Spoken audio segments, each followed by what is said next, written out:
दोस्तों, बेहद बेहद दूसरे दिन खुशी है आप सभी के बीच परमेश्वर की अद्भुत अद्भुत शिक्षा। जिस विषय पे हम बात कर रहे हैं वो है मूसा की किताब, मूसा के जीवन पर या उसकी सेविकाई पर आधारित सेविकाई को हम बात कर रहे हैं।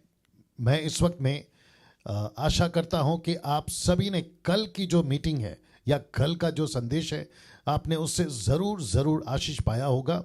और आज दूसरा दिन है जो आपके बीच में एपिसोड 2 डे 2 के हिसाब से हम जो हैं आपके बीच में अभी चल रहे हैं। जितनी तादाद में हो सकता है जल्दी जल्दी जुड़ते चले जाएं परमेश्वर की अद्भुत शिक्षा के लिए।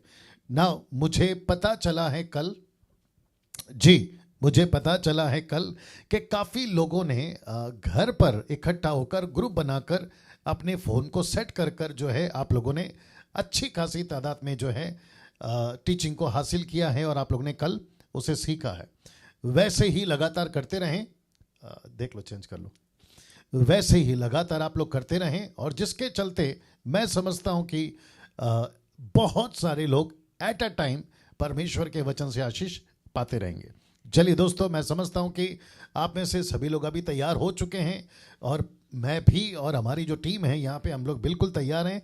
और परमेश्वर का जो आज वचन आपके बीच में आने पर है, मूसा की सेविकाई पर आधारित टीचिंग या अध्ययन आपके बीच में हम देने जा रहे हैं। जी, कुछ चीज़ें जल्दी से कर लेते हैं। आवाज़ आप तक ठीक से पहुंच रही होगी, इस आशा के साथ आगे बढ़ना चाहूँगा। और साथ ही साथ विजुअल्स आपको क्लियर दिख रहे होंगे और मैं आपको जो है ठीक से दिख रहा हूँगा, ऐसी उम्मीद करता हूँ। जी, इसका वॉल्यूम कहाँ है? अच्छा, बंद किया। ओके, ठीक है। ओके, नाउ दोस्तों, सबसे पहले आपको बताता चलूं कि इस तरीके से, मतलब 4 तरीके से आप जो है मुझे सुनते हैं। जी, ये वाली लाइन आप देख सकते हैं यहाँ पे। फेसबुक से आप लोग मुझे सुनते हैं, यूट्यूब से आप लोग मुझे सुनते हैं, मेरी जो कलीसिया है वो लोग मुझे सुनते हैं और मसीह मंथन पूरे भारत में नहीं पूरी दुनिया में आप लोग जो है मुझे सुनते हैं। और मैंने कल आपको स्ट्रैटेजी बताई थी कि कैसे कम से कम 25,000 लोग लाइव देखते हैं और साथ में अगर हम उनके फैमिली मेंबर के एक व्यक्ति को गिने तो वो 25,000। तो ऐसे करके 50,000 या 50,000 आप लोग जो है मुझे देखते हैं प्रतिदिन। फेसबुक पे 10 से 15,000, क्या कहते हैं, यूट्यूब पर आप 10 से 15,000 प्रतिदिन आप लोग जो है मुझे देखते हैं। और ये सारे लोग आप जो 4 तरीके से मुझे देखते हैं, मैं आप लोगों से अपेक्षा रखता हूं कि इसी तरीके से आप लोग सबसे पहले खुद उन्नति करें, आपकी उन्नति हो। प्रभु का वचन मकसद मेरा आप तक पहुंचाने का यही होता है कि आपका पर्सनल ग्रोथ हो, आप प्रभु के नज़दीक आएँ, मसीह के मिशन को समझे, यीशु के कार्य को समझे और जिसके चलते जो है हम बड़ी तादाद में परमेश्वर के लिए कटनी या फसल काट सकते हैं। जी दोस्तों, जैसे ही 400, 300, 400, 500 हो जाते हैं मैं यहाँ से जो है आगे बढ़ना चाहूँगा, तो मैं उसके लिए वेट कर रहा हूँ ना। साथ ही साथ आप लोग YouTube के जितने भी सब्सक्राइबर्स हैं, 1,38,000 सब्सक्राइबर्स अभी तक हो चुके हैं। मैं उसके लिए परमेश्वर का बहुत बहुत धन्यवाद देता हूं और मैं समझता हूं कि ये मेरी रिस्पॉन्सिबिलिटी है, बड़ी जिम्मेदारी मैं इसको लेता हूं, आप सभी लोगों को शिक्षित करने का, ट्रेन करने का, और उसकी जिम्मेदारी को मैं बखूबी समझता हूं और जिसके चलते मैं समझता हूं कि परमेश्वर उसमें मेरी अगुवाई कर रहा है आप तक पहुंचने के लिए। साथ ही साथ जितने YouTube पर अभी देख रहे हैं, मैं आपसे ये भी अपेक्षा करता हूं आप मेरे चैनल को दूसरों को सब्सक्राइब करने के लिए रेकमेंड करेंगे, कन्विंस करेंगे कि इन शिक्षाओं को, डैनियल राज की शिक्षाओं को आप ज़रूर देखें, क्योंकि मैं ऐसा मानता हूं कि बहुत सारी मसीह की देह के लोग, दास दासी, बेटा बेटी, प्रभु के लोग, बहुत सारे लोग जो हैं वो वेट कर रहे होते हैं कहाँ से मिलेगी सही शिक्षा, हमको कौन देगा सही शिक्षा। तो मैं समझता हूं कि उसके चलते मेरा आप सबका ये फर्ज है कि हम उन तक खरी शिक्षाओं के साथ में पहुंच सके। तो मैं रिक्वेस्ट करता हूं, क्योंकि पैसे तो मैं नहीं कमाता, ना ही ऐसे करने में आपको पैसे लगेंगे, किसी प्रकार का सब्सक्राइब्स का बटन दबाना, आइकॉन का बटन दबाना, उसमें भी पैसे नहीं लगते, बस एफर्ट लगता है, उंगली दबाना, दैट्स इट। तो मैं समझता हूं कि अगर प्रभु के लिए, प्रभु के राज्य के लिए अगर हम इतना नहीं करते हैं तो फिर मतलब क्या हो गया। जी पास्टर डैनियल, आप ऐसा क्यों कहते हैं? मैं आपको बताता हूं ऐसा मैं क्यों कहता हूं। देखिए अभी हमारे पास में ना एक युग है, या ये युग है, 21वीं सदी है हमारे पास में, लेकिन उसके बाद अगर यीशु नहीं आता है, यीशु के आने में देरी होती है, आगमन की बात कर रहा हूं, देरी होती है, कलीसिया को उठा लिया जाना देरी होती है, तो अगली पीढ़ी, क्योंकि यीशु ने खुद कहा हम नहीं जानते, यीशु ने कहा मेरा पिता जानता है कब होगा ये, तो उसके वसीले से बोल रहा हूँ, ठीक है ना। और इसके ऊपर मैं टीचिंग दे चुका हूँ कि रैप्चर कब होगा, प्री पोस्ट, मिड पोस्ट, क्या कहते हैं, ये जो जितने भी कॉन्सेप्ट है ये 3 तरीके के, इन सभी को लेकर जो है आपके बीच में रैप्चर के ऊपर टीचिंग दे चुका हूँ। तो वापस कहता हूँ कि 22वीं पीढ़ी तक ये वीडियो पहुंचना चाहिए, इस प्रकार की शिक्षाएं वहां तक पहुंचनी चाहिए, जिसके चलते ये सारी बातें मैं आपके बीच में रखता हूं ना। दोस्तों मैं जानता हूं कि आप ये कर सकते हैं, इसलिए आपसे अपेक्षा कर रहा हूं ना। 380 लोग जुड़ चुके हैं, मैं वेट कर रहा हूं, जैसे ही 400 का आंकड़ा क्रॉस होता है हम जो है आज की जो स्टडी है उसको स्टार्ट करना जारी रखेंगे। फेसबुक के लोगों से मेरी अपेक्षा है, फेसबुक पर आप लोग जो हैं, आप जितने भी जुड़ते हैं, ओके, फेसबुक पर आप लोग जितने भी जुड़ते हैं, आप लोगों से रिक्वेस्ट है, आप जो हैं अपनी प्रतिक्रिया, टीचिंग की प्रतिक्रिया, आपको कैसा लगता है वो कमेंट बॉक्स में आप जारी रखें। हार्ट का सिंबल या थंब का सिंबल ये लगातार टिक टिक टिक टिक चलता रहना चाहिए, ये अपेक्षा। जी 400 लोग हो चुके हैं, अब मैं समझता हूं कि यहां से मुझे जो है टीचिंग स्टार्ट करना शुरू करना होगा ना। मुझे ये भी पता चला है कि एक वक्त था, वो चाहे प्रकाशित वाक्य की किताब हो, दानियल की किताब हो, और इवन उत्पत्ति, 1000 के आसपास तो लोग पहुंच ही जाते थे। उसकी वजह यह है कि लॉकडाउन पूरी तरह से नहीं खुला था, नौकरियां नहीं स्टार्ट हुई थी, बिजनेस नहीं स्टार्ट हुए थे, चर्चेस नहीं स्टार्ट हुए थे। अब सब कुछ खुल चुका है, जो गांव में थे वो शहर आ गए, और जो शहर में थे वो नौकरी पे जाने लगे, और कलीसियाएं स्टार्ट हो गई हैं, और जिसके चलते सब अपने अपने जो काम है या नौकरी या रिस्पॉन्सिबिलिटीज है, आप वहां पर बिजी हो गए हैं। तो 8 से 9 तक का जो टाइम है, मैं समझता हूं कि सबके लिए पॉसिबल नहीं होता होगा, जिसके चलते जो संख्या है लाइव आने की, मैं समझता हूं कि उस पर कटौती हुई है। कोई दिक्कत नहीं है, क्योंकि 2 जगह पर जो है, फेसबुक, एक यूट्यूब, हम जो है वीडियो अपलोड कर देते हैं, और वहां से आप लोग जो है बकायदा देखते हैं। आप लोग मुझे मैसेज भी करते हैं कि पास्टर डैनियल अपलोड के बाद में हम जरूर देखते हैं, लाइव नहीं देख पाते, मैं उस बात का ख्याल रखता हूं ना। दोस्तों मैं समझता हूं कि ये 4 जगह से आप मुझे देखते हैं। मसीह मंथन को ज्वाइन कर लीजिएगा, पेज को लाइक कर लीजिएगा, क्योंकि मसीह मंथन बड़ी तादाद में, बड़े प्रभावशाली तरीके से, बहुत ही इफेक्टिवली मसीह के देह के लिए पूरे भारत में और पूरे विश्व में काम करने जा रहा है ना। दोस्तों आज का अध्ययन, जी, the study on the ministry of Moses with pastor Daniel Raj ना। दोस्तों मैं चाहता हूं, या चेहरे पे अंधेरा है ना, या तो क्या कर सकते देख लीजिएगा, लाइट का तो चक्कर है, तुम लोग बोले ठीक था, देख लीजिएगा। ओके नाउ दोस्तों वापस आते हैं डे 2 एपिसोड 2, मतलब दूसरा दिन और एपिसोड दूसरा। कल का एपिसोड अपलोड हो चुका है और उसको अच्छी तादाद में आप लोग देख चुके हैं, मैं इस बात की जानकारी मुझे है। चलिए वापस आते हैं। अच्छा एक और चीज, कल किसी ने कहा था कि पास्टर डैनियल टीचिंग के वक्त में आप शब्द को रिपीट करते हैं ना। मैं समझता हूं कि वो जरूरी है। देखिए सबका अपना अपना तरीका है प्रचार करने का, ये मेरा तरीका है। मैं चाहता हूं कि कोई भी शब्द अगर मैं रिपीट करता हूं, उसके पीछे वजह होती है, वजह जो भी होती है, रीज़न होता है, और वो रीज़न ये होता है कि शब्द आपके जहन में ठीक से बैठ जाए। थोड़ा बर्दाश्त कर लिया करो। आप लोग जब किसी के घर पे जाते हो खाने के लिए, तो आप ये तो नहीं कहते हो ना कि जल्दी लाओ, ऐसे लाओ, वैसे लाओ, चुपचाप बैठ के खाते हो ना, तो वैसे ही समझिए, है ना। फेसबुक से, यूट्यूब से आपको आत्मिक खाना मिल रहा है। नम्रता रखिए, सीखिए, जैसे तैसे आ रहा है सीखिए, है ना। कुछ चीज़ें 19-20 होती हैं, लेकिन उसको लीजिए। अब आप ऊपर से अगर ऐसा कहोगे वैसा करोगे तो थोड़ा दिक्कत हो जाएगा, उसका जरा सा ख्याल रखेंगे। चलिए दोस्तों मैं समझता हूं कि अब यहां से मैं आज की जो टीचिंग है उसको स्टार्ट करने जा रहा हूं ना। कल मैंने कहा था मूसा की सेविकाई जो है, एक स्लाइड दिखाया था ये वाला, मैंने कहा था मूसा की सेविकाई का दबदबा पूरे बाइबल में, यहां से मैं इसको स्टार्ट करने जा रहा हूं। तो मैं समझता हूं कि आप सभी इस वक्त में इस बात को समझ गए होंगे कल कि एक व्यक्ति, एक लीडर परमेश्वर को चाहिए था जो परमेश्वर के उस मकसद को पूरा कर सके।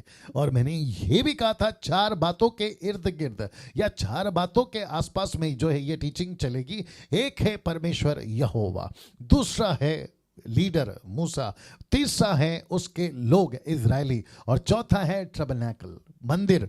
और आज के युग में भी वही है, यीशु परमेश्वर है, हम और आप सेवक मूसा की जगह पे हैं, संसार जो है वो लोग हैं इजरायलियों की जगह पे, और मंदिर की जगह पे कलीसिया। मैंने इस बात को कल कहा था ना। मूसा 500 लोग जुड़ चुके हैं, आप सभी का मैं स्वागत करता हूं जी। मूसा की सेविकाई का दबदबा पूरे बाइबल में, मैं इस बात को यहां पे रख रहा हूं। तो मैं चाहता हूं कि कैसे मूसा का दबदबा पूरी बाइबल में, उत्पत्ति की किताब से प्रकाशित वाक्य तक की किताब में, यीशु के बाद, वापस कह रहा हूं यीशु के बाद, अगर किसी का मिनिस्ट्री सेविकाई बड़ी पावरफुल तरीके से, सामर्थ्य तरीके से अगर हुई थी तो वो मूसा साहब थे, मूसा बाबा थे।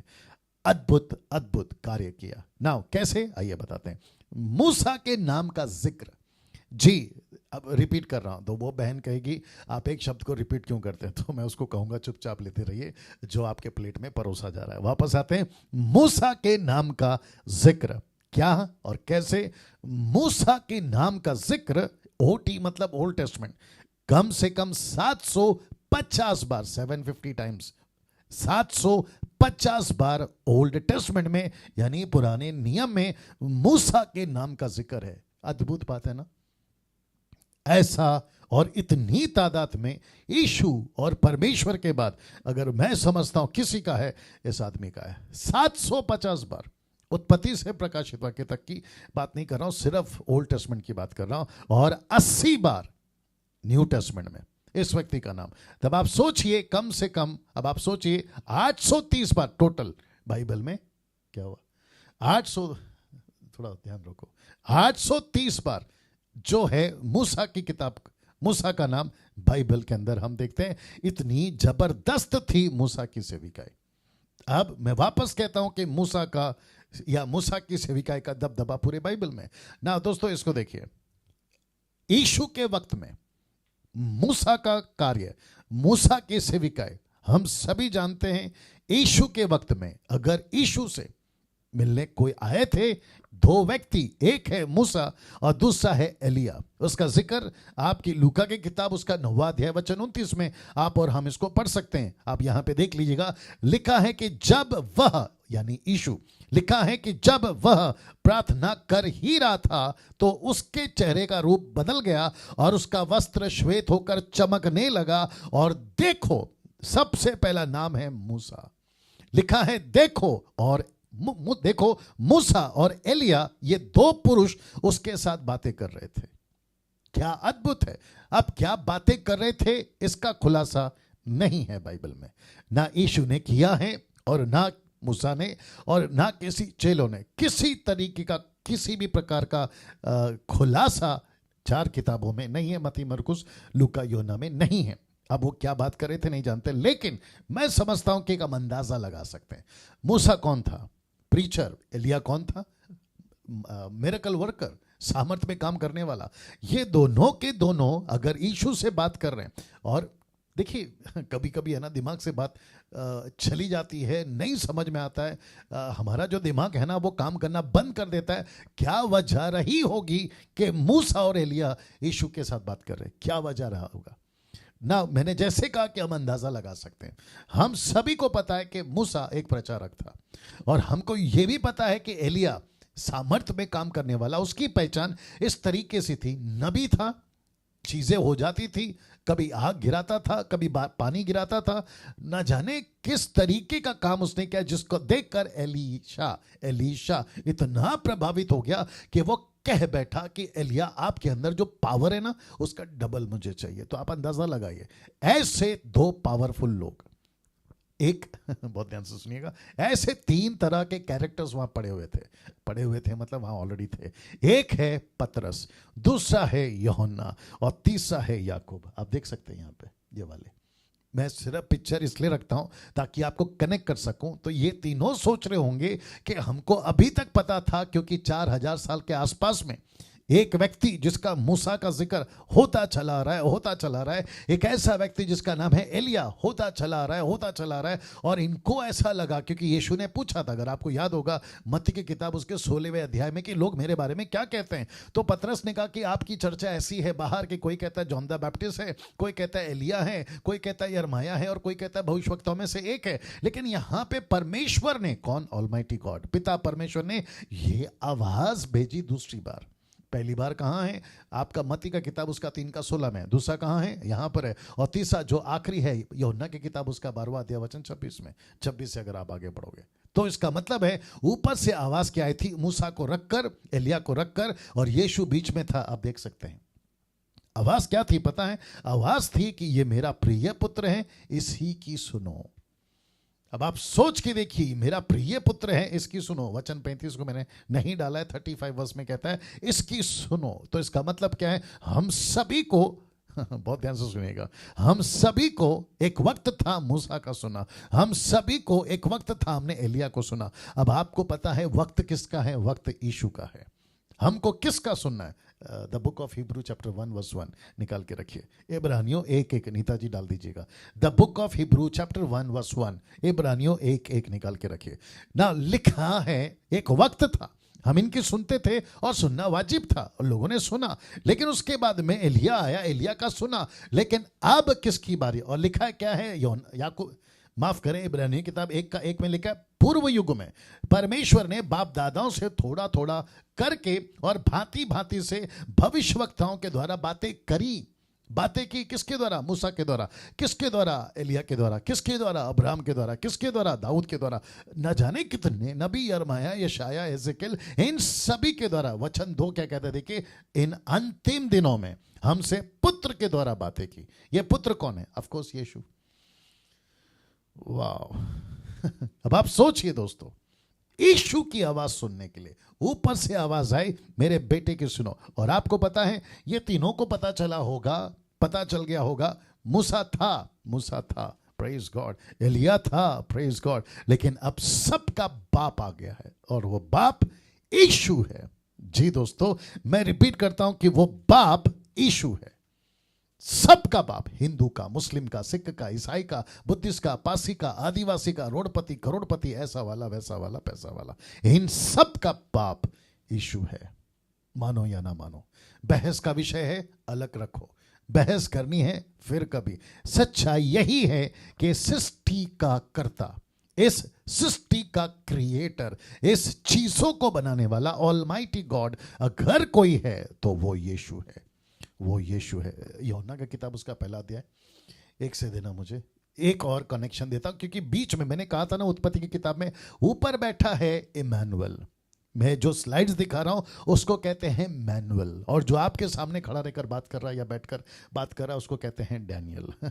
Emmanuel, Manuel, Daniel. जी, 1 का 1 से। नाउ जानते हो क्या लिखा है? लिखा है यीशु के बारे में, लिखा है आदि में वचन था, वचन परमेश्वर के साथ था, वचन परमेश्वर था, यही आदि में परमेश्वर के साथ। इन द बिगिनिंग, आदि का मतलब समझते हैं? इन द बिगिनिंग, यही आदि में परमेश्वर के साथ था। अब सुनो वचन 3, लिखा है सब कुछ उसी के द्वारा उत्पन्न हुआ। सब कुछ, एवरीथिंग, सब कुछ मतलब सब कुछ, पेड़ पौधे, जानवर, इंसान, सूरज, चांद, प्लैनेट, ग्रह, सब कुछ। आप दुनिया की किसी भी चीज को उठाकर पूछ लो किसने बनाया? मसीहा ने बनाया।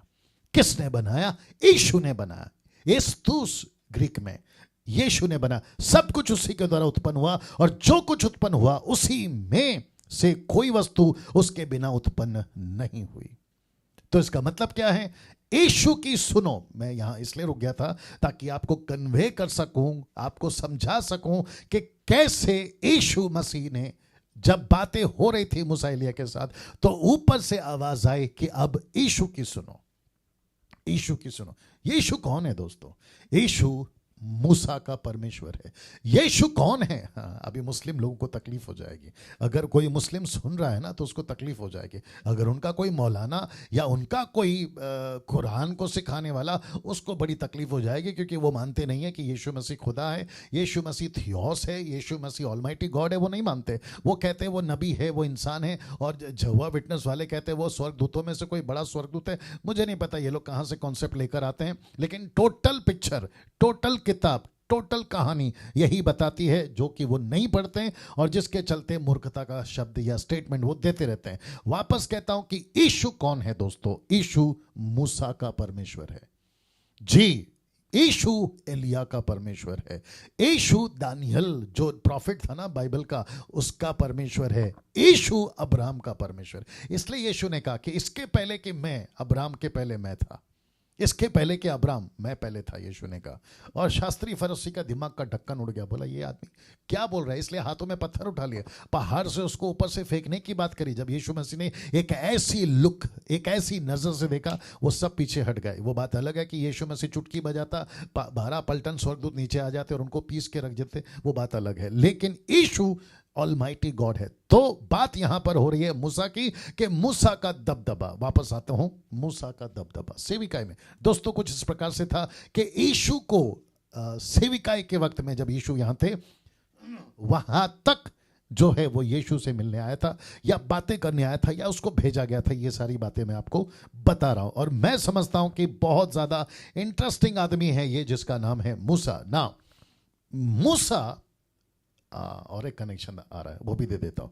आपको पता है नास्तिक, आस्तिक, जो विश्वास नहीं करते वो, जो विश्वास करते हैं वो, साइंटिस्ट, इवन साइंटिस्ट, और साथ ही साथ में मुस्लिम कौम, बुद्धिस्ट कौम, हिंदुज्म और क्रिश्चियंस और जूइज्म, ये सब तो इनको पूछिएगा मूसा कौन है, ये नहीं कह पाएंगे कि हम मूसा को नहीं जानते। अब आपको शॉकिंग न्यूज देता हूं। आपको पता है इंसान तो इंसान मूसा को जानते थे। मैंने इसलिए लिखा था कल और आज भी डाला हूं और साथ ही साथ यूट्यूब पे भी मैंने डाला है कि मसीह इतिहास में पहली बार ऐसी शिक्षा मूसा की सेविकाई पर हो रही है। और मुझे इस बात का घमंड है कि परमेश्वर ने प्रकाशन दिया है अपनी मसीह की दह के लिए। प्लेटफॉर्म मसीह मंथन बना, प्लेटफॉर्म या जरिया डैनियल राज बना, ये अलग बात है, लेकिन ऐसी शिक्षाएं आप तक पहुंच रही है, मैं इसका धन्यवाद देता हूं। मैं शायद संडे को कहीं पे प्रचार कर रहा था जहां पर मैंने ये कहा कि ऊपर से लेके नीचे तक मसीह की देह बीमार है।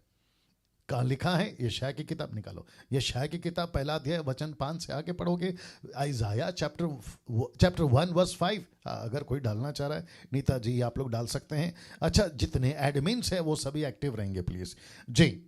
आइजाया चैप्टर 1 वर्स 5 ऑनवर्ड्स। तो मैं उनको कह रहा था कि कलीसिया ऊपर से लेकर नीचे तक आज बीमार है। तो जो व्यक्ति बीमार है ना, हॉस्पिटल में स्ट्रेचर पे लेटा है ना, उसको इस वक्त में बिरयानी नहीं खिलाते, उसको पाया का सूप नहीं पिलाते, उसको क्या कहते हैं ना, बर्गर नहीं खिलाते, कहीं का कोई पिज़्ज़ा नहीं खिलाते, उसको खिलाते हैं कड़वी दवा, उसको देते हैं इंजेक्शन, उसको देते हैं कैप्सूल, उसको देते हैं टैबलेट, उसको देते हैं टॉनिक, ये देते हैं। और जब वो पी खा रहा होता है ना, तो वो कहता है कि कितना कठोर है ये डॉक्टर, कितनी सख्त है ये नर्स, कितने क्या कहते हैं ना, कैसे पत्थर दिल वाले हैं मेरे परिवार के लोग, मुझे देखो कैसा टॉर्चर करे। बस उस आदमी को कौन समझाए कि बेटा तेरा इलाज हो रहा है। वैसे ही कलीसिया का इलाज हो रहा है। मैं आपको पहले बता देता हूं कि मैं कहां कनेक्ट करने वाला हूं। तुम बलवा कर करके क्यों अधिक मार खाना चाहते हो? तुम्हारा सिर घाव से भर गया और तुम्हारा हृदय दुख से भरा है, पांव से सिर तक कहीं भी कुछ भी आरोग्यता नहीं, केवल चोट और कोड़े की मार के चिन्ह और सड़े घाव। देख रहे हो, सड़े घाव, और जो ना दबाए गए, ना बांधे गए, ना तेल लगाकर नरमाए गए। पकड़ो इसको। इसका मतलब है कि कलीसिया की बात हो रही है, इजराइल की बात हो रही है, लोगों की बात हो रही है। और इसका कनेक्शन मैंने उनको कल दिया, संडे को दिया था, और मैंने कहा था कि कलीसिया आज बीमार है। क्यों मैं ऐसा क्यों कह रहा हूं, मैं आपको वो भी बता देता हूं। क्योंकि कुछ लोग ऐसा हो सकते हैं कि डैनियल भाई हमको है ना अभिषेक की बात करो, अनॉइंटिंग की बात करो, पावर ऑफ गॉड की बात करो, एनकाउंटर विद क्राइस्ट की बात करो, फीलिंग इन द स्पिरिट की बात करो। हमको बताओ कि 9 वरदान कैसे मिलते, हमको बताओ कि हम सुपर नेचुरल लाइफ में कैसे जी सकते हैं। तो मैं कहना चाहता हूं उनको जो ये सुनना चाहते, मूर्खो तुम, और उनको कहना चाहता हूं जो प्रचार करते, मूर्खो तुम। जो चीज पहले से दे दी गई है उसके पीछे क्यों भाग रहे? ये सब कुछ तुम्हारे अंदर है। वाह, वापस आना होगा। 700 लोग जुड़ गए हैं। फिर से कहना चाहता हूं, आखिर तक बने रहिएगा। मैं फिर कहना चाहता हूं, अभिषेक कहां है? तुम्हारे अंदर। पवित्र आत्मा कहां है? तुम्हारे अंदर। तुम कौन हो? नेचुरल नहीं, सुपर नेचुरल हो। यही तो लिखा है ना कि जो मसीह में है वो नई सृष्टि है। फिर उसके लिए अलग से टीचिंग, उसके ऊपर 7-8 पॉइंट्स, उसके ऊपर अलग से कन्वेंशन, उसके ऊपर अलग से कॉन्सर्ट और कॉन्फ्रेंसेस। क्यों? जो चीज आपको मिल गई है आप उसके लिए क्यों चीख चिल्ला रहे हो? आपको दे दिया गया ना। अब आपको क्या चाहिए पता है? सेवा कैसे करें। अब आपको क्या चाहिए पता है? दूसरों को प्रभु के राज्य में कैसे लाएं। अब आपको क्या चाहिए पता है? परमेश्वर क्या चाहता है, उसकी मर्जी को जानो। ये सारी चीजें नहीं। अभी जो संडे आएगा ना, मेरा प्रचार उसी के इर्द गिर्द में रहेगा, उसको जरूर सुनेगा। तो मैं कनेक्ट कर रहा था कि मूसा, उसका दबदबा इस तरीके से था कि उस व्यक्ति ने गजब का काम किया था। और मनुष्य तो मनुष्य, मुस्लिम्स इसको जानते हैं, इस आदमी को जिसका नाम है मूसा। वापस दिखा देता हूं, फिर आऊंगा। इस आदमी का नाम, जिसका नाम है मूसा, हिंदूज इसको जानते हैं, जूइश सवाल ही नहीं, साइंटिस्ट, नास्तिक, एथिक सभी जानते हैं उसको, अंधविश्वासी, विश्वासी सब जानते हैं इसको। इसके बारे में किसी को भी पूछे, किसी भी कंट्री को पूछे, पता है क्यों? इतनी लंबी चौड़ी मिनिस्ट्री ये आदमी कर चुका, गजब का काम किया है। अब इंसान तो इंसान, आपको जोर का झटका धीरे से दे रहा हूं, इंसान तो इंसान, एक ऐसा स्वर्गदूत जिसका नाम है माइकल, एक ऐसा स्वर्गदूत था, अब वो बन गया शैतान जिसका नाम है लूसीफर। इन दोनों की आपस में बातें हुई तो लूसीफर पूछता है गैब्रियल माइकल से, आप माइकल हैं, ये फोटो में आप जो देख रहे हैं, मेरे पास में ये इमेज मिला, गूगल से मैंने डाल दिया। लूसीफर पूछता है मिकाइल से, मूसा की डेड बॉडी का है। आइए वचन बताता हूं। The book of Jude chapter 1 verse 9, यूदा की पुस्तक 1:9 लिखा है, परंतु प्रधान स्वर्गदूत मिकाइल ने किसको? लूसीफर को। जब शैतान, अब आ गया ना, जब शैतान ने मूसा की लोथ, मतलब डेड बॉडी, मूसा की लोथ, मैं बहुत ढूंढ रहा था गूगल में कि मुझे ऐसा कोई फोटो मिल जाए जहां मूसा की डेड बॉडी हो, लूसीफर एक तरफ हो और माइकल स्वर्गदूत एक तरफ हो, मिकाइल एक तरफ हो, लेकिन ऐसा कोई नहीं मिला। और जिसके चलते आपको कन्वे करने के लिए मैंने ये फोटो का सहारा लिया है, जहां पर आप समझ सकते हैं कि ऐसा कुछ हुआ होगा। और मूसा की लोथ के विषय में वाद विवाद करता था कौन? लूसीफर। अब आप सोचिए, मूसा का दबदबा सेविकाई के प्रति, मुझे नहीं पता कि लूसीफर यानी कि शैतान मूसा की डेड बॉडी क्यों ढूंढ रहा है, मुझे नहीं मालूम, इसका खुलासा नहीं हुआ अभी तक। और उसको डेड बॉडी से क्या मतलब है? हाँ, एक वजह हो सकती है। वजह यह है कि लूसीफर ने अंदाजा लगाया होगा, क्योंकि एंटी क्राइस्ट के टाइम पे जो 2 गवाह आने वाले हैं, क्या वही तो नहीं है, उनमें से एक तो नहीं है। और लूसीफर को अगर यह एहसास हो गया, जो कि यहां पे वो झगड़ा कर रहा है, वाद विवाद कर रहा है कि मूसा की डेड बॉडी का है, वो कंफर्म करना चाहता होगा, क्या सच में मूसा मर गया है। ऑफ कोर्स बाइबल कहती है, मैं उसका खुलासा करूंगा आपके पास में, व्यवस्था विवरण की जब पुस्तक में हम आएंगे आखिरी वाली आयत में, तो तभी मैं क्लियर करूंगा। लेकिन इसको तो नहीं पता ना, इसको तो सिर्फ पढ़ा है जो मैं और आप पढ़ रहे हैं, लेकिन ये कंफर्म करना चाहता है क्या वाकई में। लेकिन अगर अगर मूसा वापस आ गया तो उसको पता है कि जो मिस्र को नहीं छोड़ा, 6 लाख लोगों को मेरे हाथ से छीन कर लेकर आया, अगर ये वापस आ गया तो तकलीफ हो जाएगी। बेचैनी इसकी भी है, क्योंकि युद्ध तो इसको आखिर में लड़ना ही है ना। दोस्तों, ये सारी बातें मैं क्यों बता रहा हूं? क्योंकि हम सभी को परमेश्वर की वचन की ज्ञान, नॉलेज सटीक तरीके से होना बहुत जरूरी है, जिसके चलते ही मैं ये सारी बातें रख रहा हूं ना। मैं वापस उस पहलू को कंटिन्यू करूंगा कुछ सेकंड मिनट तक के लिए, जहां पे आपको ये पता चले कि मूसा का दबदबा सेविकाई में कैसा था। तो उसी कड़ी में एक और चीज रख रहा हूं, वो है ये। नाउ आप पूछ सकते हैं कि पास्टर डैनियल, मूसा की सेविकाई कब थी? तो आप इसको लगभग अंदाजन बोल सकते हैं कि 15 बीसी में, बीसी मतलब बिफोर क्राइस्ट, तो 1500 साल पहले मूसा की सेविकाएं रही होगी एक स्ट्रैटेजी के अनुसार। मैं वो सब नहीं लाया क्योंकि उसकी कोई ज़रूरत नहीं है और हमको उसके पीछे जाना भी नहीं है, बट ये कंफर्म है कि मूसा था, मूसा की सेविकाएं थी, लेकिन एक्यूरेट कौन सी तारीख, कौन सा साल, लगभग बोला हूं 15 बीसी, मतलब 1500 साल पहले, यीशु मसीह के पैदा होने से पहले उसकी सेविकाएं शुरू हुई। ना दोस्तों, अब एक ऐसा कैरेक्टर या एक ऐसा व्यक्तित्व या पर्सनैलिटी आपके बीच में रख रहा हूं, जिस पर्सनैलिटी ने, बहुत ध्यान से सुनिएगा, मेरे साथ बने रहिएगा, 740 लोग जुड़ गए हैं, आप सभी को रिक्वेस्ट करता हूं कि आखिर तक बने रहिएगा ना दोस्तों। एक ऐसा व्यक्तित्व, एक ऐसी पर्सनैलिटी, एक ऐसा क्या कहते हैं ना, व्यक्तित्व जिसने इस व्यक्ति को जन्म दिया, जिसको हम कहते हैं मूसा, इस व्यक्ति को जन्म दिया। तो मैंने लिखा है कि अब एंट्री होती है योकेबेद की। वाह, योकेबेद। अब आप पूछोगे योकेबेद कौन है? योकेबेद कौन है? बहुत ध्यान से सुनना। योकेबेद, जिसका चित्र मैंने रखा है आपके बीच में, जो मुझे आपको कन्वे करना था, समझाना था कि कुछ इस तरीके से हो सकती है मूसा की मां, जो मूसा की मां थी, आप नीचे देख सकते हैं। Wonderful Jesus. आपको जितना मिल रहा है ना, लेते रहिए। आपको जो मसाला दे रहा हूं ना, ये कब तक चलेगा मुझे नहीं मालूम, कितने दिन तक चलेगा मुझे नहीं मालूम, कितने एपिसोड बनेंगे मुझे नहीं मालूम, लेकिन जितना मिल रहा है लेते रहिए। और वापस कहता हूं, इस युग में, 21वीं सदी में, 2020 के आखिरी महीने, दिसंबर के महीने में, जहां कल से 8 दिसंबर से मैंने इसको शुरू कर दिया है, इतिहास में आगे 100 साल बाद, 200 साल बाद, जब कब, खैर उस टाइम तो मुझसे भी तगड़े धुरंधर आ जाएंगे जो प्रभु का प्रचार करेंगे, वो बात अलग है, लेकिन ये फाउंडेशन जो इस युग के लिए डाला हूं, उसका खूब फायदा उठाइए। चलिए वापस आते हैं। अब एंट्री होती है योकेबेद, जो मूसा की मां थी। प्रश्न उठता है, कौन थी योकेबेद? कौन थी योकेबेद? कौन थी? जानना चाहोगे? मुझे नहीं पता आपका कभी ध्यान इस पर गया या नहीं गया, आपने कभी इस पे फोकस किया नहीं किया, मुझे नहीं मालूम ये कौन थी। तो ब्रैकेट में, मूसा के पिता की आंटी। बाप रे, मूसा के पिता की आंटी। आंटी का मतलब है हिंदी शब्द फुफी। फुफी किसको कहते हैं? पिता के, मूसा के पिता के भाई, पिताजी के भाई की बहन। माय गुडनेस, उसको कहते हैं फुफी, उसको कहते हैं आंटी। पास्टर डैनियल कहां लिखा है? निर्गमन की किताब, उसका 6:20 में। आइए पढ़ते क्या लिखा हुआ है। मेरा हाथ ठीक है, दिख रहा है पूरा? ओके, दिख रहा है।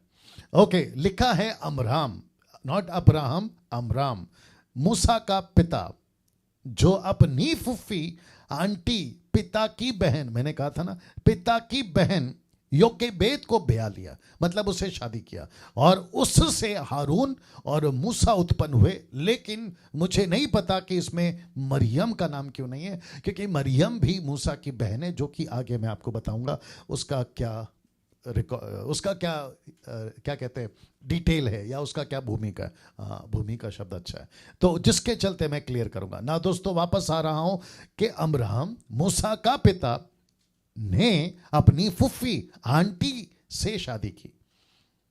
My goodness. अक्सर देखा जाता है जब कोई पुरुष शादी करता है तो अपने कम उम्र वाली से शादी करता है। यह हर युग में, हर समाज में, हर कल्चर में, हर धर्म में, धर्म वर्ड यूज नहीं करना चाहिए, लेकिन फिर भी आपको समझ आया इसलिए बोल रहा हूं, ठीक है ना। हर रिलीजन में यही होता है, वो देश हो, विदेश हो, आदिवासी हो, I mean, हर इंसान को दिमाग है यार, मां की उम्र वाली से कौन शादी करेगा? अपने से 10-20 साल, 15-20 साल उम्र वाली से कौन शादी करेगा? और इस व्यक्ति ने किससे शादी किया? जिसका नाम है अमराम। मूसा के पिता ने, अमराम जिसका नाम है, अपनी फुफ्फी आंटी से शादी की। अब आप लोग सब अभी मुझे सुनकर है ना, थोड़ी देर के लिए चकरा गए होंगे, और मैं खुद भी चकरा गया था जब मैं इसको स्टडी कर रहा था। मैंने बोला गजब है। और मेरे 27 साल के मिनिस्ट्री में मुझे 1 हफ्ता पहले पता चला कि योकेबेद अमराम की आंटी है। Can you believe this? अब आपके मन में प्रश्न उठ रहा होगा, पास्टर डैनियल कैसे कोई आंटी से शादी करता है? चलो करा उन दिनों की बात थी, अब तो उनको फांसी नहीं चढ़ा सकते या उनको नीचे लाके पूछ नहीं सकते, ये तो नहीं कर सकते ना, लेकिन कम से कम ये तो पूछ सकते हैं कि क्यों करा।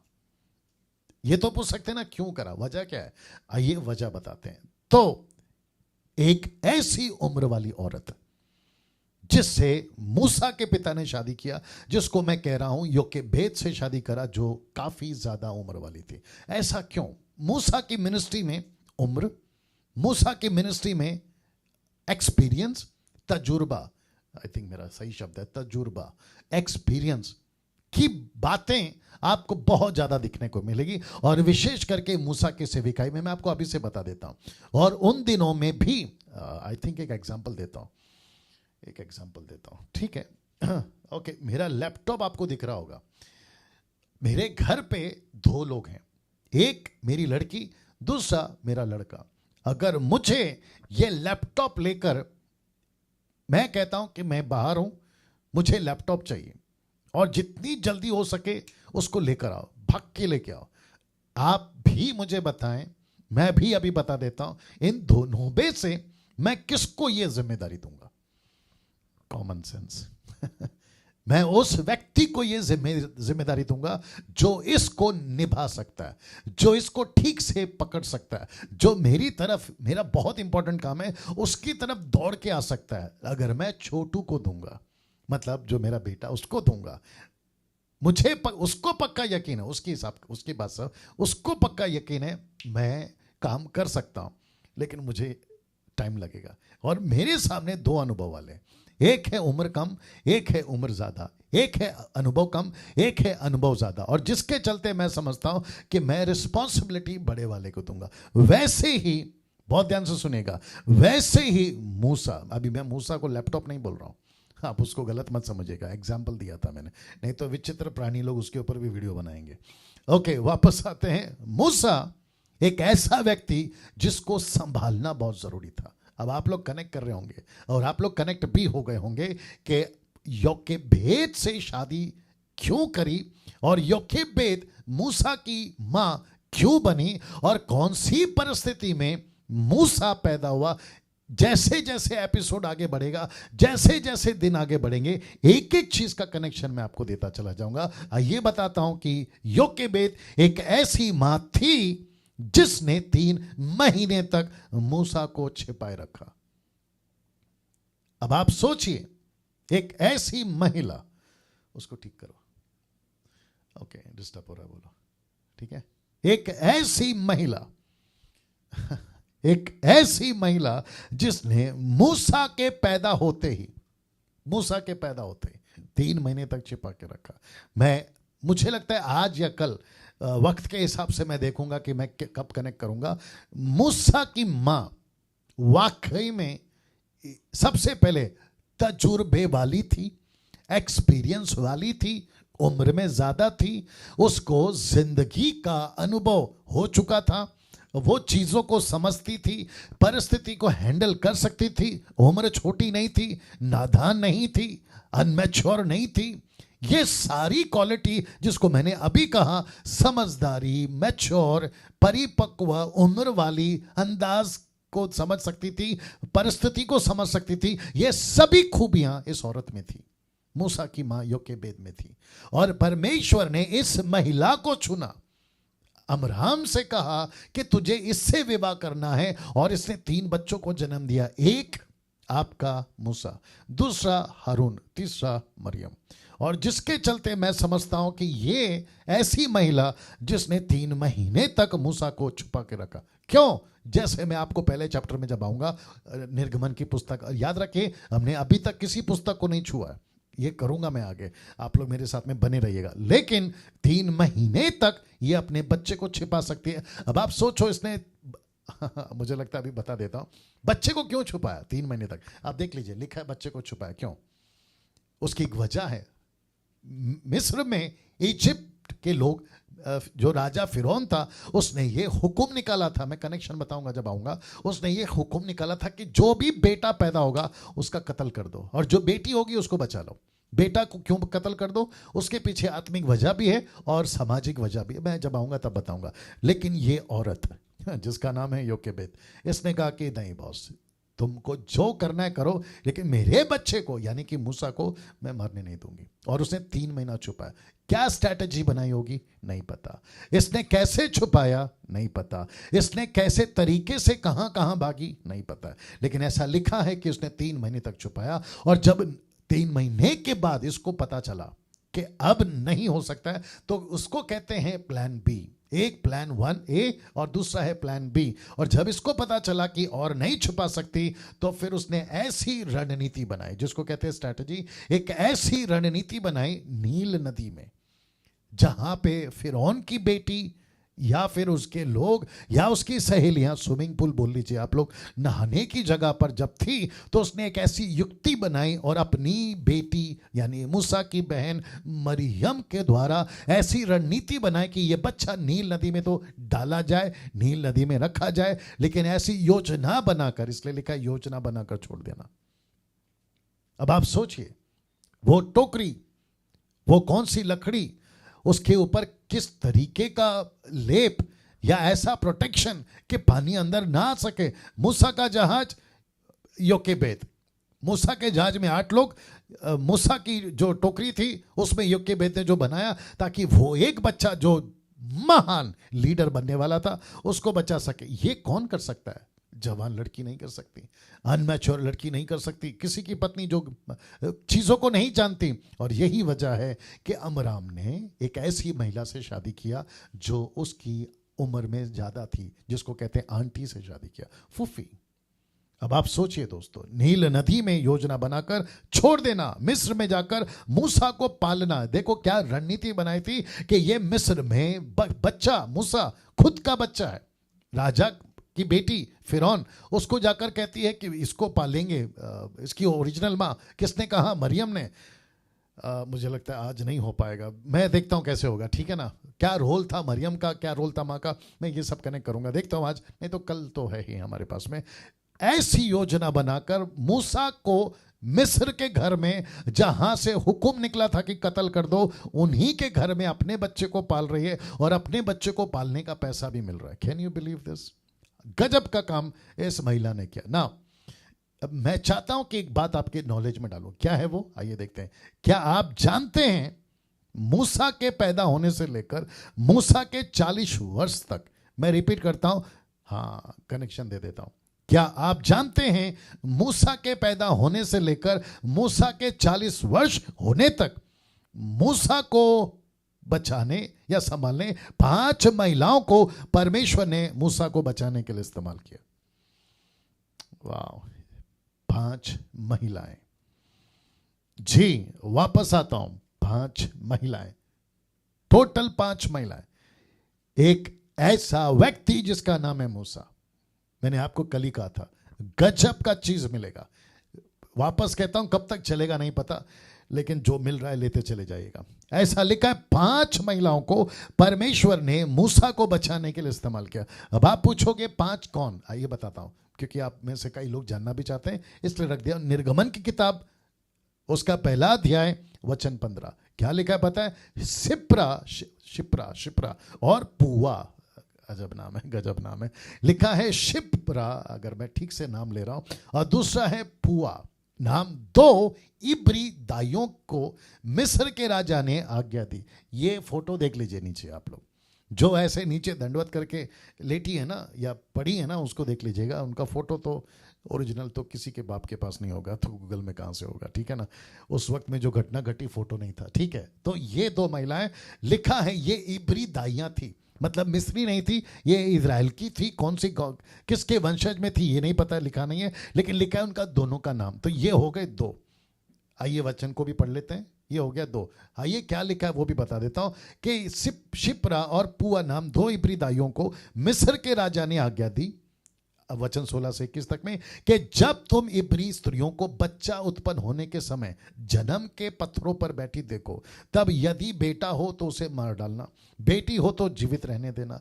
परंतु वे दाइयां, बहुत ध्यान से सुनिएगा, दाइयां, बच्चों को पैदा कराने वाली दाइयां परमेश्वर का भय मानती थी।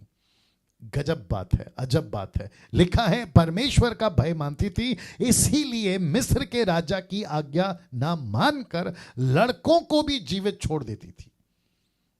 वाह अब इसको देखिए, लिखा है तब मिस्र के राजा ने उनको बुलवाकर पूछा, तुम जो लड़कों को जीवित छोड़ देती हो तो ऐसा क्यों करती हो? दाइयां क्या कहती, देखिए दाइयों ने फिर उनको उत्तर दिया कि इब्री स्त्रियां मिस्री स्त्रियों के समान नहीं है। मतलब राजा जी, जो आप जो समझते हो ना कि ना ये है, नहीं, लिखा है कि स्त्रियां मिस्री स्त्रियों के समान नहीं है, वे ऐसी फुर्तीली हैं कि दाइयों के पहुंचने से पहले ही उनको बच्चा उत्पन्न हो जाता है। इसीलिए परमेश्वर ने दाइयों के साथ भलाई की और वे लोग बढ़कर बहुत सामर्थ्य हो गए। कौन? दाइयां, जिन्होंने बच्चे को बचाया। और दाइयां इसीलिए कि वे परमेश्वर का भय मानती थी, उसने उनके घर बसाए। ये घर बसाए का कनेक्शन क्या कहते हैं, यहोशू के टाइम का भी मैं कर सकता हूं। उस वक्त में घर देना था, अपनी अपनी प्रॉपर्टी देनी थी, ये भी मैं बोल सकता हूं, वहां से भी कनेक्ट कर सकता हूं। लेकिन यहां पे दाइयों ने मदद करी। और साथ ही साथ योकेबेद, जिसका जिक्र मैंने किया, मूसा की मां, हो सकता है कि उसके पास में भी गए होंगे।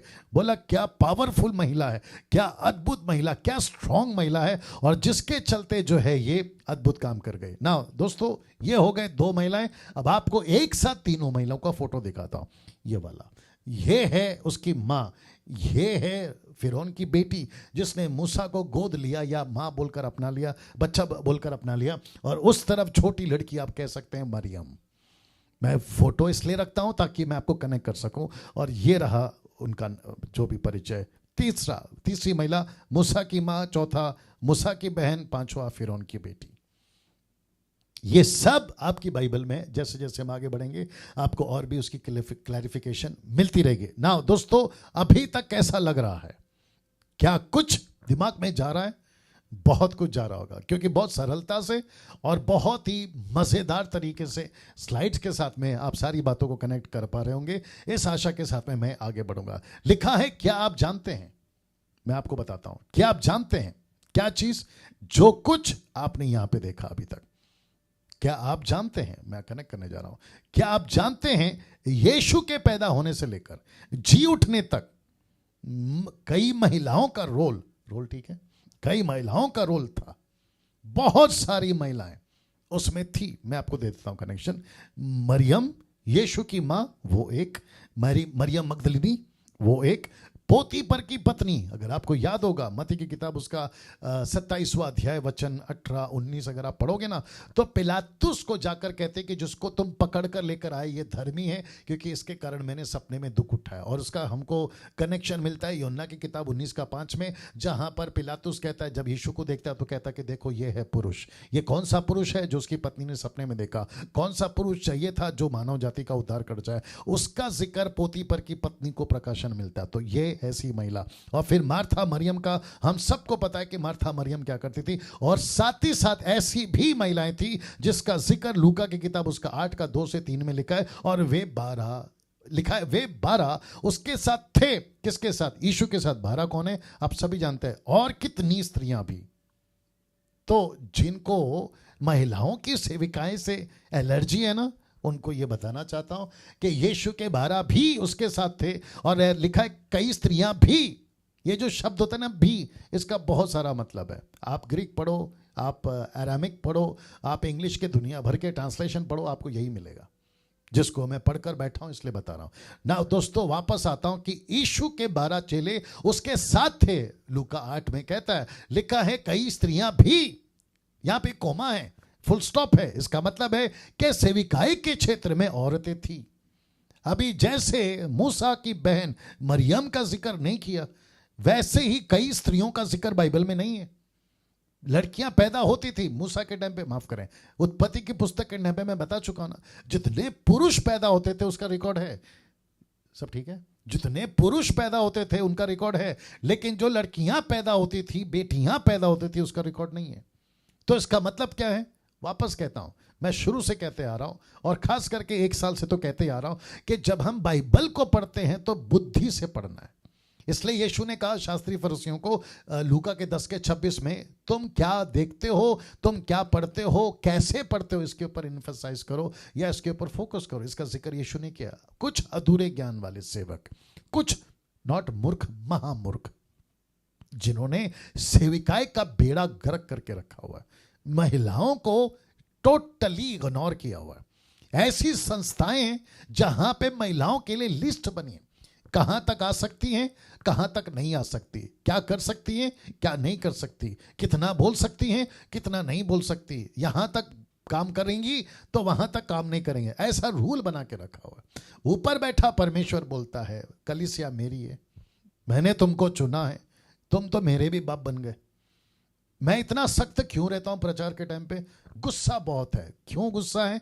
जिसको कहते हैं ना बाहर की भाषा में, तंगी में आटा गीला, इधर वैसे ही गरीबी है, वैसे ही आटा नहीं है, ऊपर से तुम आ रहे हो पानी डालते जा रहे हो। तो जब तुम पानी ज्यादा डाल दोगे तो फिर हम रोटी कैसे बनाएंगे? ये बाहर की कहावत को कनेक्ट कर रहा हूं। वैसे ही यहां डिसाइपल्स कम है, यहां वर्कर्स कम है, यहां मजदूर कम है, और जो तैयार होते हैं उसमें भी तुम एक लाइन खींचते हो कि पुरुष इतना कर सकता है, पुरुष महिलाएं इतना नहीं कर सकती। अच्छा, फिर हवाला किसका देते हैं, मतलब वसीला किसका देते हैं, रेफरेंस कौन सा देते हैं? 1 Corinthians 14:34-35, first Timothy chapter 2 verse 14 onwards, 12 onwards.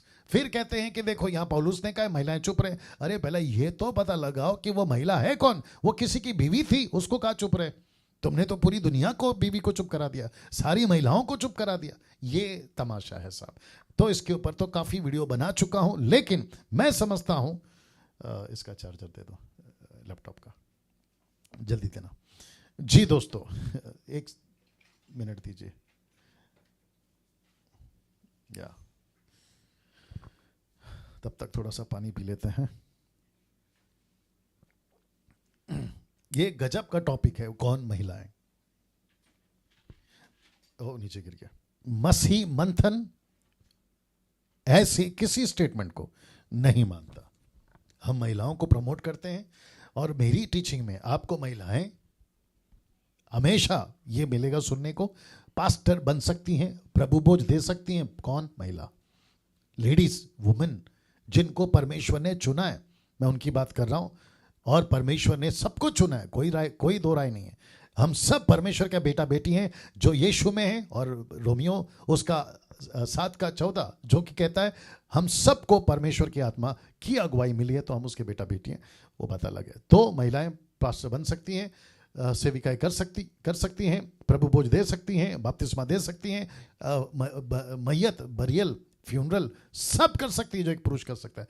बीच में एक महामूर्ख बोल रहा था, नाम नहीं बताऊंगा, कहते हैं कि बच्चे पैदा करके बताए। कौन? पुरुष, जैसे महिलाएं करती है।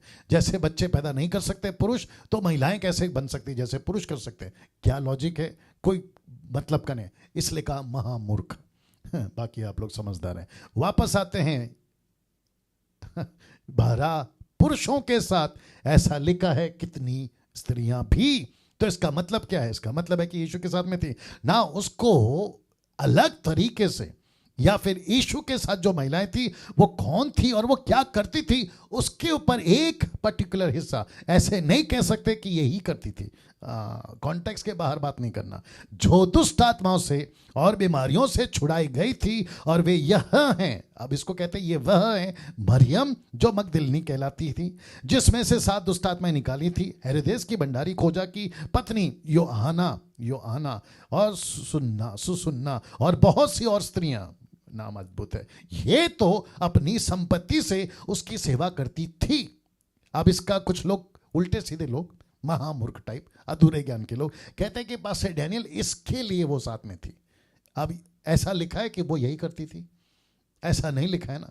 ये करती थी लिखा है ना, उसके 12 चेलों के साथ, यीशु के साथ, और कितनी स्त्रियां भी। इसको भी तो पकड़ो। और मुझे मत सिखाओ कि 120 में महिला नहीं थी, ये मत सिखाओ। और मुझे मत बताओ यूएल की किताब 2 अध्याय, प्रेरितों की किताब 2 अध्याय, और मुझे मत बताओ रोमियो का 16:1 में जहां पे ये लिखा है कि फीबे एक पास्टर नहीं थी। मेरा फिर उसमें चला जाएगा टाइम। ना, ये सब की सब परमेश्वर यीशु के साथ में सेविकाएं करती थी। नाउ कुछ लोग कहते हैं कि पास्टर डैनियल ऐसा नहीं लिखा है, वैसा नहीं लिखा है, तो फिर हम कैसे किसी बात को लेकर आए? अब तुमको दिक्कत है साहब, तो तुम अपने पास रखो, सबके ऊपर क्यों थोप रहे हो? बाइबल जिस चीज को नहीं कहती उसके ऊपर क्यों बता रहे? अच्छा, एक स्टेटमेंट मेरे पास है, उसके आगे तो बहस ही खत्म हो गई। एक स्टेटमेंट है, कौन सा है? देखिए, परमेश्वर की मर्जी अपने मकसद को पूरा करने के लिए परमेश्वर किसी का भी इस्तेमाल कर सकता है। पुरुष, स्त्री, मछली, गधी, गधी ठीक है, गधी, कौवा, कौवा का गड़बड़ है शायद। एनीवे, वापस आते, पुरुष, स्त्री, मछली, गधी, कौवा। ये कौवा है, आपको अगर ठीक नहीं लग रहा तो देख लीजिएगा, बाद में देखते हैं, ठीक है ना। तो इसका मतलब है जी, इसका मतलब है पुरुष का इस्तेमाल कर सकता है उसकी मर्जी, स्त्री का इस्तेमाल कर सकता है उसकी मर्जी, मछली का इस्तेमाल कर सकता है उसकी मर्जी, गधी का इस्तेमाल कर सकता है, डोंकी, फीमेल डोंकी, उसका इस्तेमाल कर सकता है उसकी मर्जी, कौवा का इस्तेमाल कर सकता है उसकी मर्जी। मैंने कबूतर नहीं लिखा है, कबूतर, कबूतरी, आप जो भी बोलना चाहें, उसका इस्तेमाल कर सकता है उसकी मर्जी। लेकिन ये फोटो भी देख लीजिए, तब का मंदिर हो या आज की कलीसिया, उसकी मर्जी। वो यहां पुरुषों को इस्तेमाल कर रहा है, उसकी मर्जी, यहां स्त्रियों का इस्तेमाल कर रहा है, उसकी मर्जी, यहां उसने गधी, मछली, कौवा का इस्तेमाल किया, उसकी मर्जी। अब वो कलीसिया में किसी का भी इस्तेमाल करे, उसकी मर्जी। तुम होते कौन हो अपना मुंह फाड़कर ये कहने के लिए कि औरत काम नहीं कर सकती? तुम होते कौन हो? तुम परमेश्वर को सिखाओगे? इतिहास को उठाकर देखो, आपको पता चलेगा कि क्या अद्भुत काम परमेश्वर करता आया, वो चाहे पुरुष हो या स्त्री हो, सबका रोल बराबर है। फर्क इतना था कि जहां यीशु ने चुना बेथलेहम, मिडल ईस्ट में, मिडल ईस्ट का कल्चर अलग है, वहां का उठना बैठना अलग है। यहूदियों का समाज में महिलाओं को ज्यादा प्रमोट नहीं किया जाता है, तो वो कल्चर अलग है। लेकिन कॉन्सेप्ट पूरा चेंज हो जाता है यीशु मसीह के जी उठने के बाद। एंड क्या था वो second last word? It is finished. ये पूरा हुआ, व्यवस्था का काम पूरा हुआ, मंदिर का पर्दा ऊपर से नीचे तक फट गया है। यीशु मसीह ने लहू का वाचा हमको दे दिया है। हम कलीसिया हैं, दुल्हन है, वाचा के लोग हैं और परमेश्वर के बुल्लाहट, एम्बेसडर। अब कितनी बड़ी बात है। इसलिए तो लिखा है ना पहला पत्र 2:9 में, हम सब चुने हुए वंश, याजक, पददारी। तो याजक का नाम औरत को भी है। तुम क्या बात करते हो? पास्टर नहीं बन सकती? बाइबल कहती है वो तो याजक है। महायाजक, याजक, हाई प्रीस्ट, चुने हुए लोग, रॉयल प्रीस्टहुड। और क्या चाहिए औरत को नाम? ये सब तो बाइबल देती है, तुम कहां से बीच में आ गए? तो ऐसी वाली हरकतें ना करो कि महिलाओं को तुमने रोक के रखा है, जिसके चलते मैं समझता हूं कि गजब का काम हो सकता था, लेकिन कुछ लोगों की मूर्खता के चलते उनका काम रुका है। बट मसीह मंथन जो है ऐसे लोगों को प्लेटफॉर्म देता रहेगा और काम करता रहेगा ना। दोस्तों, समाप्ति पे आ रहा हूं। अब 2 प्रश्न, क्योंकि 9 बजे का टाइम मैंने दिया था। अब 2 प्रश्न। कौन सा प्रश्न है? लिखा है, क्यों चाहिए था इजराइल का राष्ट्र? क्यों चाहिए था मूसा? मैं इसके ऊपर बात कर समाप्ति पे आऊंगा। ये 2 प्रश्न आपके बीच में रख रहा हूं कि क्यों चाहिए था इजराइल का राष्ट्र और क्यों चाहिए था मूसा।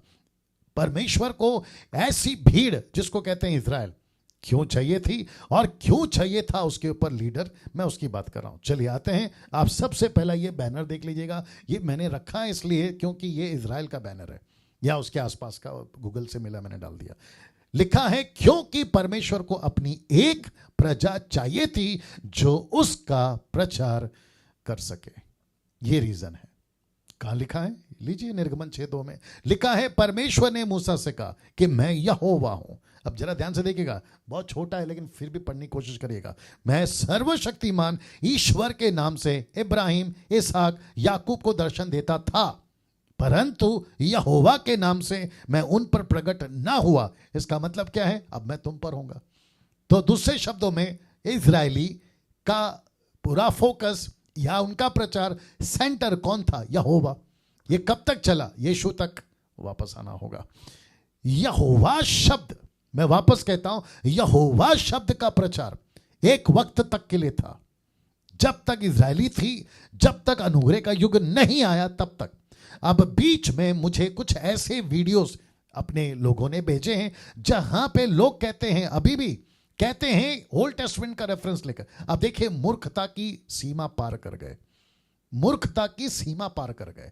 कहते हैं कि यशाया में यहोवा नाम है, मूसा ने यहोवा नाम लिया, मूसा माफ करे यहोवा नाम से ये चमत्कार, वो चमत्कार, ये चमत्कार, ऐसा ट्विस्ट मैनिपुलेट कर कर ऐसा भयंकर गड़बड़ मचा के रखा ये जूडिज्म वालों ने, जो इजरायली कल्चर को फॉलो करते। कहते आज भी अगर आपने यहोवा नाम से प्रार्थना किया आपका काम पूरा हो जाएगा, जैसे ओल्ड टेस्टमेंट में। अब आप मुझे बताइए उनके साथ क्या करना चाहिए, जबकि यीशु ने कहा दुष्ट आत्मा निकलेंगे यीशु के नाम से, सैल्वेशन होगा यीशु के नाम से, बीमारी ठीक होंगे यीशु के नाम से, सब कुछ होगा यीशु के नाम से। प्रेरितों की किताब 4:12 जल्दी निकालो। लिखा है आकाश के नीचे पृथ्वी के ऊपर अगर कोई नाम दिया गया है, एक ही नाम है और वो है यीशु।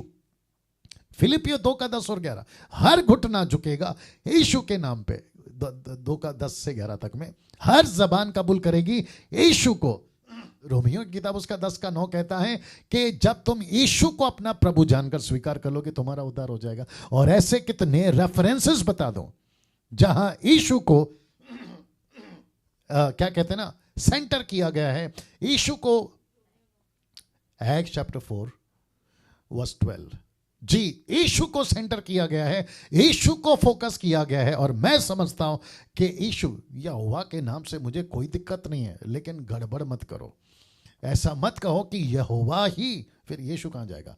किसी दूसरे के द्वारा, प्रेरितों की किताब 4:12, किसी दूसरे के द्वारा उद्धार नहीं, क्योंकि स्वर्ग के नीचे मनुष्य में और कोई दूसरा नाम नहीं दिया गया। तो नाम कौन सा है? यीशु। तो यहोवा का प्रचार उस वक्त में करना वाजिब था और उन्होंने किया। इसी के चलते महामूर्ख यहोवा विटनेसेस, यहोवा विटनेस वाले आ गए। अब आप सोचो यहोवा विटनेस वालों का दिमाग कितना खराब है, बातों को नहीं समझ रहे हैं, जो चीजें खत्म हो गई है। मैं इसका कनेक्शन अलग तरीके से दे दूं, थोड़ा लेट हो जाएगा तो भी बर्दाश्त करिए। इसका कनेक्शन मैं आपको अलग तरीके से देता हूं। आपको पता है परमेश्वर ने, माफ करें, मूसा ने इजरायलियों को कहा था कि तुमको मंडे से क्या कहते हैं, फ्राइडे तक, माफ करें, संडे से फ्राइडे तक तुमको हर दिन सुबह मन्ना जमा करना है, क्योंकि मन्ना तुमको फ्रेश मिलेगा। बहुत ध्यान से सुनिएगा। लेकिन सबत के दिन यानी सैटरडे, यहूदियों के हिसाब से तुमको मन्ना नहीं मिलेगा। इसका मतलब क्या है? तुमको जो मन्ना इकट्ठा करना है वो संडे टू मंडे। बोला फिर क्या करे अगर सैटरडे को नहीं मिला तो? बोला फ्राइडे को इतना इकट्ठा करो कि तो वो सैटरडे तक चले। लेकिन आपको पता है कुछ लोग क्या किए थे? मंडे को इतना इकट्ठा कर लिए, सोचे कि हमको सुबह जाने की जरूरत नहीं होगी, ट्यूसडे को, मंगलवार को ये जो मंडे को इकट्ठा किया उसी को खाएंगे। लेकिन जब उस सुबह ढक्कन खोले तो उसमें कीड़े लग गए थे। मेरा प्रश्न है, अगर मंडे का मन्ना ट्यूसडे को कीड़े लगा तो फ्राइडे को इकट्ठा किया हुआ मन्ना सैटरडे को कीड़े क्यों नहीं लगा? वाह, सी। तो ऊपर बैठा परमेश्वर बोलता है मेरी मर्जी। अगर मंडे का इकट्ठा किया हुआ तुमने ट्यूसडे को खाया, मैं कीड़े लगा दूंगा। मुझे माफ करिए बोलने के लिए। आज बहुत सारे लोग कीड़ा खा रहे हैं। बहुत बड़ी बात बोल दी। आज बहुत सारे लोग कीड़ा खा रहे हैं उस मन्ने को जो परमेश्वर की लिस्ट में है ही नहीं। अब आ रही है बात समझ में जी? तो वापस आता हूं, क्योंकि वक्त को भी ख्याल रखना है।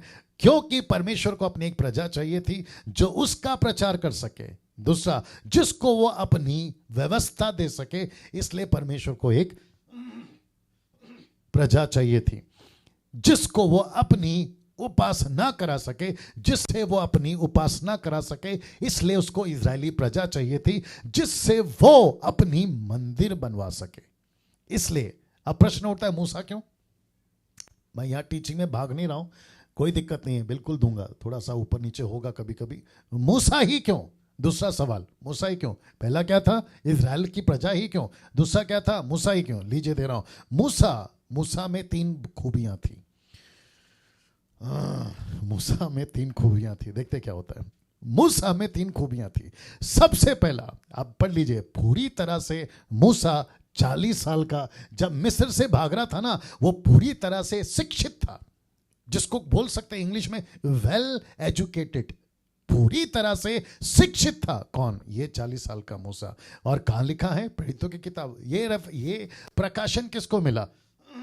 ये प्रकाशन स्टीफन को मिला। मैं बता चुका हूं, उत्पत्ति की पुस्तक में यूसुफ के कितने बच्चे थे? 2। लेकिन यूसुफ क्या कहता है? 9। तो 2 और 7 एक्स्ट्रा 9। अब आप सोच के देखिए कि ये जो बच्चे हैं ना, ये यूसुफ को कहां से मिला? डेड स्क्रॉल जिसको कहते हैं, जिसका ट्रांसलेशन नहीं हुआ, जिसको लोगों ने उस वक्त, यहूदियों ने नहीं लिया, कॉन्स्टेंटाइन के टाइम पे उसको गिनती में नहीं लिया, उसको कहते हैं डेड स्क्रॉल। तो उसके अंदर से जब यूसुफ उन दिनों में स्टडी करता था, उसको पता चला मूसा के बारे में, जो उस वक्त में वहां नहीं लिखा, कि मूसा को मिस्रियों की सारी विधा पढ़ाई गई। मतलब मिस्र में रहकर उसने कॉलेज करी, स्कूल करा, और जितनी डिग्रियां वो ले सकता था, ये खूबी थी उसके अंदर। जब वो 40 साल का भागा था, वो बातों और कामों में सामर्थ्य था, वो बातों और कामों में सामर्थ्य था। ये जो आपका इजिप्ट का पिरामिड, जिसको 7 वंडर में एक डाला गया, 7 वंडर्स में से एक, इसका स्ट्रक्चर किसने बनाया? इसका ढांचा का क्या कहते हैं, बुनियाद कौन था? यही तो था जिसका नाम है मूसा। ये सारी स्टडी जब वो 40 वर्ष का हुआ, तो इसका मतलब है कि पहला 40, ये रहा दूसरा 40। इसकी दूसरी खूबी, ये चरवा का अनुभव में था, क्योंकि 40 साल परमेश्वर ने इसको कहा कि बेटा अब तुझे पढ़ाई तो पूरी हो गई, अब भेड़ को कैसे चराना है ना, वो तुझे सिखाता हूं। इसका भी जिक्र यहां पर है प्रेरितों की किताब उसका 7 का 23 से 24 में। ये बात सुनकर मूसा भागा मिदान देश में, परदेसी होकर रहने लगा। वहां उसके 2 पुत्र उत्पन्न हुए। जब पूरे 40 वर्ष बीत गए, तो वो एक स्वर्गदूत से सीने पहाड़ के जंगल में, उसी जलती हुई झाड़ी के ज्वाला में दर्शन दिया गया। और इसका जिक्र कहां है?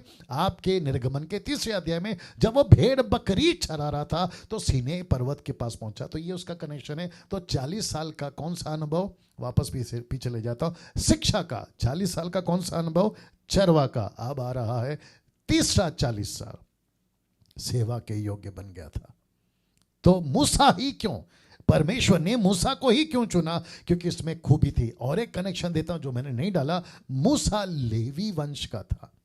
लिवाइट्स, लेवी का मतलब क्या है? जो परमेश्वर की सेवा करेंगे। ये किसी गोत्र में नहीं आते, लेकिन ये सबके गोत्र में आते हैं, क्योंकि सबके गोत्र का दशमांश, सबके गोत्र का ऑफरिंग, क्या कहते हैं, सैक्रिफाइस, जो भी मिलता था, ये इनको मिलता था। क्योंकि ये उसी गोत्र में से आता है, जिसके चलते मैं कह रहा हूं कि ये लेवी के वंश का था, गोत्र का था, जिसके लिए इसको सेवा मिली। और एक कारण मैं आपको दे दिया। तीसरा है सेवा के योग्य था। प्रेरितों की किताब 7 का 36 में, यही व्यक्ति मिस्र, लाल समंदर और जंगल में 40 वर्ष तक अद्भुत काम, चिन्ह दिखा दिखाकर उन्हें निकाल ले आया। कैसे? ये तरीके से ना। दोस्तों, मैं जानता हूं कि टाइम हो रहा है और मुझे यहां पे समाप्त करना है, लेकिन कल मैं जब आऊंगा, मैं यहां से शुरू करूंगा, जो कि लिखा है कि मूसा को मिली हुई सेविकाएं आसान नहीं थी। प्रश्न है क्यों? तो मैं कल यहां से स्टार्ट करूंगा। और मैं जानता हूं कि कल की तरह, यानी यस्टरडे की तरह, आज भी, यानी टुडे, आपने बहुत कुछ पाया है।